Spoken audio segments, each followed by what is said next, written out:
আমাকে পিটাইছে যে। রাতের শহরে পুলিশের একটি সিগন্যাল, তারপর সিএনজি থামে, একজন যাত্রীকে নামানো হয়, শুরু হয় জিজ্ঞাসাবাদ। এমন দৃশ্য বাংলাদেশে নতুন কিছু নয়, কিন্তু সেই যাত্রীর নাম যখন জাতীয় দলের ক্রিকেটার নাইম হাসান, তখন ঘটনাটি আর শুধু একটি রাতের চেকপোস্টের গল্প থাকে না, সেটি হয়ে ওঠে রাষ্ট্র, নাগরিক অধিকার এবং পুলিশ সংস্কৃতির একটি বড় আয়না। নাইম হাসানের অভিযোগ, ঢাকা প্রিমিয়ার লিগের খেলা শেষে চট্টগ্রাম ফিরে লালখান বাজার এলাকায় পুলিশের হাতে তিনি মারধর ও হেনস্থার শিকার হন। নিজের পরিচয় দেওয়ার পরও তাকে বিশ্বাস করা হয়নি, বরং সিএনজি থেকে নামিয়ে লাঠি ও পাইপ দিয়ে মারধরের অভিযোগ তুলেছেন তিনি।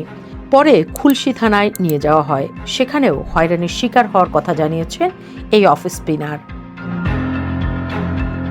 শনিবার নিজ বাসায় সংবাদ সম্মেলনে নাইম বলেন, যখন তাকে তুলে নেওয়া হচ্ছিল তখন ভীষণ ভয় পেয়েছিলেন তিনি। আশেপাশে জড়ো হওয়া মানুষজন পাশে না দাঁড়ালে ঘটনা আরও ভয়াবহ হতে পারত। তিনি জানান, বাংলাদেশ ক্রিকেট বোর্ডের কর্মকর্তাদের হস্তক্ষেপ এবং বিসিবির সভাপতি তামিম ইকবালের ফোনের পর পরিস্থিতির পরিবর্তন হয়। এমনকি থানায় থাকা অবস্থায় ওসির সঙ্গে কথা বলার চেষ্টা করেও করতে পারেননি বলে অভিযোগ করেন তিনি। ঘটনার পর চট্টগ্রাম মেট্রোপলিটন পুলিশ দ্রুত নড়েচড়ে বসেছে। অভিযুক্ত উপপরিদর্শক শফিকুল ইসলাম ও কনস্টেবল রাসেল চৌধুরীকে সাময়িক বরখাস্ত করা হয়েছে। পুলিশের সোর্স সোহেলকেও আটক করা হয়েছে। 3 সদস্যের তদন্ত কমিটিও গঠন করা হয়েছে। কিন্তু এখানেই সবচেয়ে বড় প্রশ্নটি সামনে আসে, নাইম হাসান একজন পরিচিত ক্রিকেটার বলেই কি এত দ্রুত ব্যবস্থা? যদি একজন সাধারণ শ্রমিক, শিক্ষক, রিকশা চালক বা দিনমজুর হতেন, তাহলে কি তার অভিযোগও একই গুরুত্ব পেত? বাংলাদেশে এমন অভিযোগ নতুন নয়। প্রায় দেখা যায় কোনো আলোচিত ব্যক্তির ক্ষেত্রে ঘটনাটি সংবাদ মাধ্যমে আসে, সামাজিক যোগাযোগ মাধ্যমে আলোচনা হয়, প্রশাসনও দ্রুত সক্রিয় হয়। অথচ প্রতিদিন অসংখ্য সাধারণ মানুষ হয়রানি, অযৌক্তিক বল প্রয়োগ কিংবা অপমানের শিকার হলেও তাদের গল্প অধিকাংশ সময় থানার দেয়াল ছাড়িয়ে বাইরে আসে না।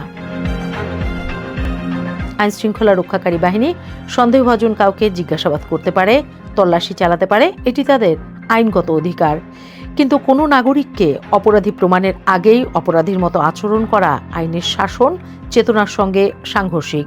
নাইম হাসানের অভিযোগে তাৎক্ষণিক ব্যবস্থা নিয়েছে পুলিশ প্রশাসন। কিন্তু প্রতিদিন যেসব সাধারণ মানুষ একই ধরনের হয়রানির শিকার হন, তাদের জন্য কি একই রকম জবাবদিহি নিশ্চিত হয়? নাইম হাসানের ঘটনাটি তাই কেবল একজন ক্রিকেটারের ব্যক্তিগত দুর্ভোগের গল্প নয়, এটি এমন এক প্রশ্নের মুখোমুখি দাঁড় করায় যার উত্তর পুরো রাষ্ট্র ব্যবস্থাকেই দিতে হবে। বাংলাদেশে কি সবার জন্য সমান আইন এবং সমান মর্যাদা নিশ্চিত করা গেছে? যদি না হয়, তবে একজন ক্রিকেটারের জন্য যে দ্রুত বিচার ও পদক্ষেপ সম্ভব, তা সাধারণ মানুষের জন্য নিশ্চিত করাই হওয়া উচিত নতুন বাংলাদেশের সবচেয়ে বড় অঙ্গীকার।